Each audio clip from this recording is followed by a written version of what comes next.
Assalamualaikum warahmatullahi wabarakatuh. Waalaikumsalam warahmatullahi wabarakatuh. Sebelumnya terima kasih kepada Ibu Kepala Sekolah, kepada guru-guru TK Angkasa yang telah bersedia meluangkan waktu di sela-sela kesibukannya untuk saya melakukan aksi nyata diseminasi budaya positif di modul 1.4. Saya adalah CDP Angkatan 11 Kabupaten Subang. Oke, sebelum kita lanjutkan, mari kita ice breaking dulu. Tepuk semangat dulu, meskipun sudah siang ya. Tepuk semangat. Oi, oi. Oi, oi. Yes. Oke, terima kasih semangatnya. Selanjutnya, keyakinan kelas pada hari ini yaitu Raisen jika akan berbicara. Selanjutnya, setiap pendapat itu berharga dan berbicara setelah dipersilakan, lalu hadir sepenuhnya. Hadir sepenuhnya berarti fisiknya ada di sini, pikirannya ada di sini, semua raganya di sini ya. Ibu setuju? Ada yang mau menambahkan?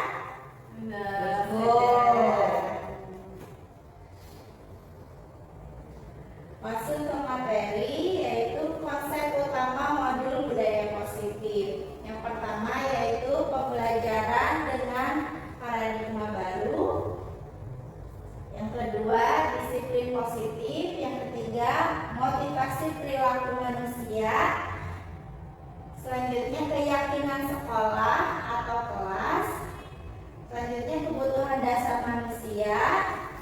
Lalu ada posisi kontrol restitusi. Selanjutnya yaitu segitiga restitusi. Ini yang akan kita bahas pada hari ini.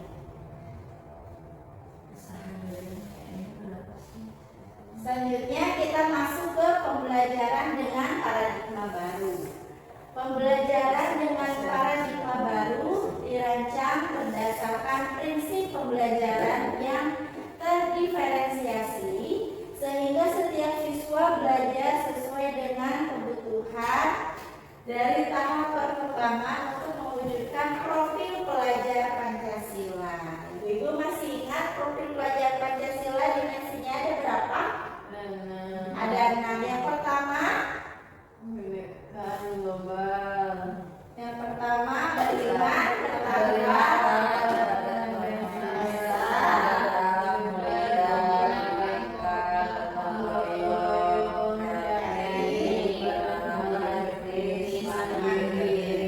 ada lagunya ibu-ibu masih sekolah bernyanyi. Pelajar Pancasila beriman dan bertakwa pada Tuhan Yang Esa dan berakhlak mulia, berkebinekaan global, gotong royong mandiri, kreatif dan bernalar kritis. Merawat kita semua hebat-hebat Dewi TK Angkasa. Nah, berarti kita semua sekarang itu pembelajarannya mengacu kepada profil pelajar Pancasila. Selanjutnya, disiplin positif. Disiplin positif itu merupakan suatu cara penerapan disiplin yang mengajarkan anak bertanggung jawab dan menumbuhkan kesadaran diri berdasarkan nilai-nilai kebajikan. Disiplin positif lebih ke arah disiplin diri yang dapat mengontrol diri dalam melakukan segala tindakan. Disiplin positif diri dapat membuat murid memahami dan menyadari berdasarkan motivasi internal, bukan akibat paksaan, ujian, ataupun hukuman. 3 motivasi perilaku manusia. Yang pertama, untuk menghindari ketidaknyamanan atau hukuman. Selanjutnya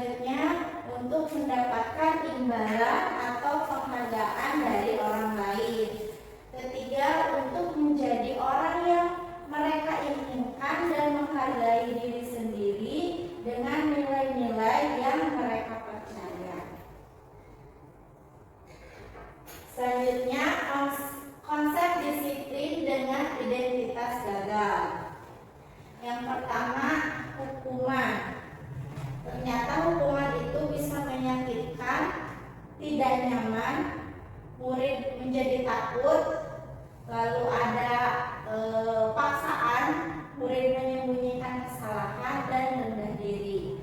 Sedangkan kalau kita sering memberikan penghargaan, ternyata itu mengakibatkan tidak efektif, merusak hubungan, mematikan kreativitas, menghukum dengan sistem ranking, merampas hak untuk menghargai dirinya. Konsep disiplin dengan identitas sukses. Yang pertama, konsekuensi, yaitu penguatan jangka pendek, perlu monitoring berkelanjutan, stimulus respon, murid menghormati peraturan, kehilangan waktu untuk mengurangi kesalahan. Dan jika dilakukannya dengan restitusi, murid bertanggung jawab atas perilakunya, fokus pada pemecahan masalah jangka panjang, murid menghormati dirinya dan orang lain, lalu ada teori kontrol dan murid bersemangat memperbaiki kesalahan. Terlalu cepat Ibu-ibu? Oke. Nah, sekarang pertanyaannya, manakah yang tepat? Keyakinan kelas atau peraturan kelas? Coba Bu Deni boleh? Keyakinan kelas. Kenapa Ibu? Karena disepakati bersama-sama oleh seluruh siswa. Sedangkan Peraturan kelas itu biasanya hanya gurunya saja yang membuat, dan mau tidak mau siswanya harus mengikuti peraturan tersebut. terima kasih Bu Nini, hebat. Selanjutnya, nah, keyakinan sekolah atau kelas. Guru berperan dalam mewujudkan terbentuknya keyakinan sekolah atau kelas dengan adanya kesepakatan antara guru dan murid. Tuh, seperti kata Bu Nini, adanya kesepakatan. Yang kedua yaitu keyakinan sekolah atau kelas berupa pernyataan-pernyataan universal yang mudah diingat dan dipahami dan harus diterapkan di lingkungan sekolah. Prosedur pembentukan keyakinan kelas. Ibu-ibu sudah membuatnya keyakinan kelas? Sudah, berarti tidak perlu dibacakan ya? Sudah ditempel? Sudah. Terima kasih. Nah, ini adalah keyakinan kelas yang saya sudah buat.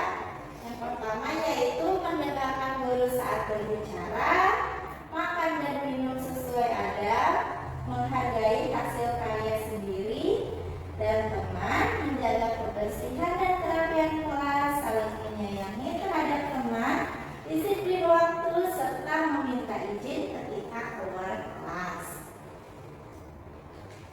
Lalu materi selanjutnya tentang kebutuhan dasar manusia.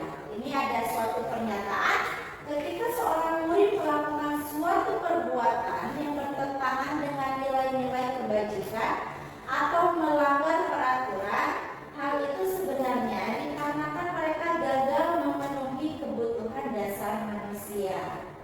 Nah, kebutuhan dasar manusia itu ada 5. Yang pertama, bertahan hidup. Yang kedua, kasih sayang dan rasa diterima. Yang ketiga, penguasaan. Yang keempat, kebebasan. Yang kelima, kesenangan. Selanjutnya ada 5 kontrol restitusi. Di sini kira-kira sudah sampai mana Ibu-ibu?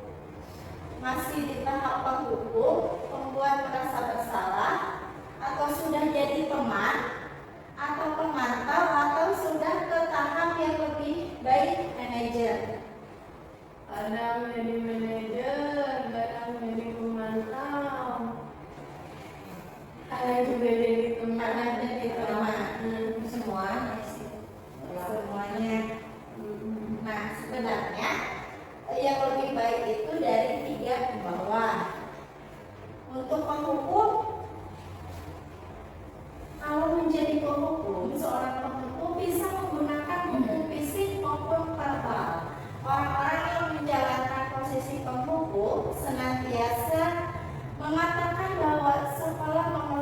sistem atau alat yang dapat lebih menekan murid-murid lebih dalam lagi. Jadi tanpa mendengarkan dulu alasannya, ibu-ibu seperti itu tidak? Tidak ya, kalau asal begitu. Selanjutnya, membuat merasa bersalah. Pada posisi ini biasanya guru akan bersuara lebih lembut. Pembuat rasa bersalah akan menggunakan keheningan yang membuat orang lain merasa tidak nyaman, bersalah atau rendah diri. Mudah-mudahan kita tidak menjadi guru yang seperti itu ya, teman-teman. Nah, selanjutnya guru memposisikan sebagai teman. Guru pada posisi ini tidak akan menyakiti murid, namun akan tetap berupaya mengontrol murid melalui persuasi.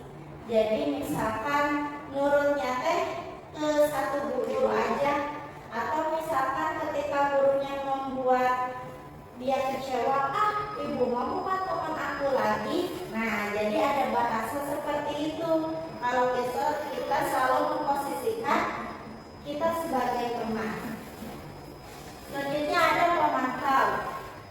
Seorang pemantau sangat mengandalkan perhitungan, catatan, data yang dapat digunakan sebagai bukti atas perilaku seseorang. Posisi ini akan menggunakan stiker, slip catatan, atau daftar cek.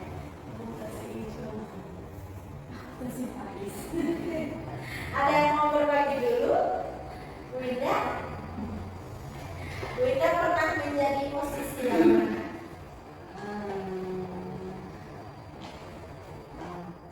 Pernah sih,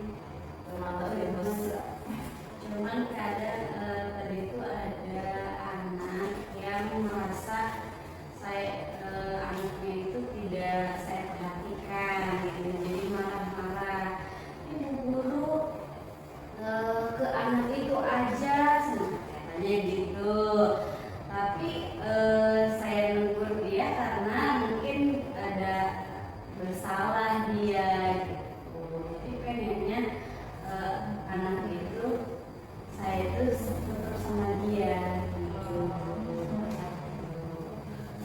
Ya, terima kasih Bu Ida sudah berbagi. Selanjutnya ada manajer. Nah, ini yang diharapkan guru-guru itu sebagai manajer. Murid diajak untuk menganalisis kebutuhan dirinya maupun kebutuhan orang lain. Di sini penekanan bukan pada kemampuan membuat konsekuensi, namun dapat berkolaborasi dengan murid bagaimana memperbaiki kesalahan yang ada. Saya juga masih tahap belajar ya, Bu. Nah, selanjutnya ada tahapan dalam segitiga restitusi. Yang pertama, menstabilkan identitas. Yang kedua, validasi tindakan yang salah. Yang ketiga, menanyakan keyakinan. Bu Devi sudah melakukan restitusi? Sudah pernah? Sudah? Apaan?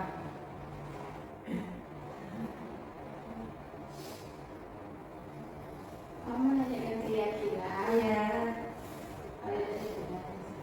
Sudah Bu ya? Siap.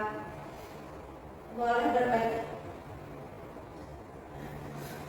Kalau anakku salah, kalau anakku salah itu kan diingatkan lagi. Maksudnya dia ke depannya itu tidak terjadi lagi, tidak mengulang kesalahan yang sama, bisa lebih mengerti ke teman-teman yang lain. Benar, mengingatkan kembali keyakinan yang telah dibuat ya. Terima kasih, salam dan bahagia. Terima kasih Bu Guru sudah mendengarkan dengan sepenuhnya hadir di sini. Ada yang mau memberikan kembali atau pertanyaan? Sejauh ini sudah memahami. Gimana Bu Is?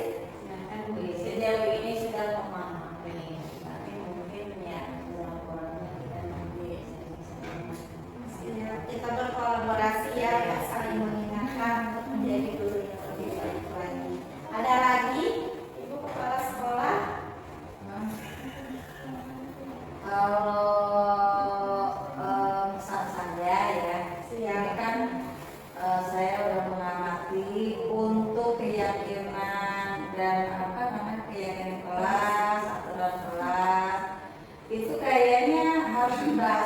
hari. Karena apa? Anak itu kan untuk mengingatkan.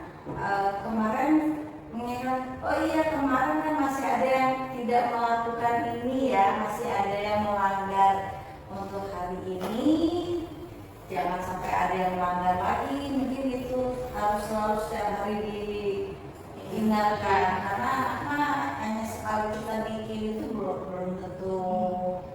Dan anak kita kan 4 tahun, apalagi yang kelompok A itu belum tahu aturan kelas itu, memang belum tahu. Jadi itulah yang harus kita selalu supaya intinya gini, kalau kita mau berteman dengan baik, teman kita juga akan mau sama kita. Tapi kalau kita tidak bisa berteman dengan baik, teman-teman kita akan jauh. Seperti itu. Ibu guru akan sayang kepada kita kalau kita mentaati aturan yang sudah ada di sekolah. Kita ingatkan terus seperti itu. Mungkin itu aja. Berarti untuk anak usia dini mungkin keyakinan yang sudah dibuat ditempel lalu diikrarkan. Itu ya setiap hari ya. Setiap hari pada micro. Iya. Masih Sesuai itu biasa supaya diikrarkan terus sehingga menempel. Seperti juga yang saya suka melihat juga di konten-konten itu ya, seperti 5 kata ajaib, tolong dengan gerakan itu selalu di itu yang ada yang pernah saya share ya. Minta maaf, 5 kata ajaib, maafkan, terus permisi, terus kayak gitu. Itu kayaknya dengan dipraktekkan itu akan lebih mengena ke anak. Terima kasih, mungkin itu aja masukannya. Iya. Mudah-mudahan kita bisa mengaplikasikan ya teman-teman.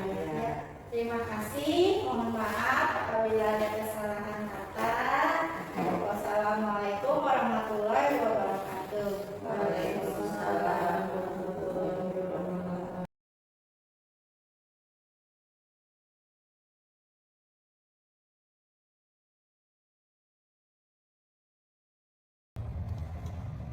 Assalamualaikum warahmatullahi wabarakatuh. Perkenalkan, saya Tri Cahyawati SPD, Kepala Sekolah di TK Angkasa Lanut Surya Dharma. Saya sangat mengapresiasi dan bangga kepada guru kami Yayah Rahayu SPD yang sudah bisa mengikuti CGP. Dengan demikian berarti Ibu Yayah sudah mau mengupgrade dirinya untuk lebih meningkatkan dan mengembangkan pengetahuannya. Diseminasi tentang budaya positif yang sudah dipaparkan oleh CGP dan diimplementasikan kepada teman-teman sejawatnya, semua telah diterapkan di sekolah. Alhamdulillah sudah berjalan dengan baik. Selain itu, aksi nyata yang sudah dilakukan di kelas bersama anak-anak dalam keyakinan kelas telah dilaksanakan juga. Namun saran dari saya, keyakinan kelas yang sudah dibuat harus selalu setiap hari diikrarkan bersama anak-anak, sehingga anak-anak mengingat aturan atau keyakinan kelas tersebut lalu melaksanakannya dengan baik. Mungkin itu sedikit masukan yang dapat saya sampaikan. Demikianlah Semoga aksi nyata berikutnya kami tunggu akan dapat menambah dampak yang positif bagi sekolah kami. Terima kasih. Wassalamualaikum warahmatullahi wabarakatuh.